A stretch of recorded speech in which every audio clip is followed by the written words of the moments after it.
Royal challengers बेंगळुरूच्या आत्तापर्यंतच्या हंगामाची काय गोष्ट आहे, जे फलंदाजांनी कमावलं ते गोलंदाजांनी गमावलं. गेल्या 2 सामन्यात तो मेळ कुठेतरी जुळून येत होता की फलंदाजी आणि गोलंदाजी दोन्ही वर्क होत होती. पण गुजरात टायटन्स विरुद्ध रिटर्न लेगमध्ये घडलं उलटंच. गोलंदाजांनी जे कमावलं ना ते फलंदाजांनी जवळपास घालवलं होतं. धावा करायच्या तर केवळ 148. सुरुवात तडाखेबंद झाली होती.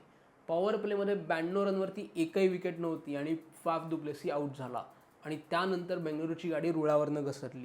11व्या ओव्हरमध्ये परिस्थिती आली 6 आऊट 117. विराट कोहली आऊट झाला. त्यावेळी स्टेडियममध्ये सन्नाटा पसरला होता.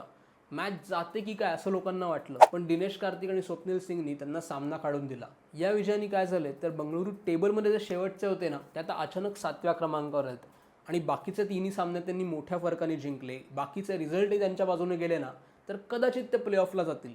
तुम्हाला काय वाटतं, बंगळुरू ही अशक्यप्राय कामगिरी करून दाखवतील?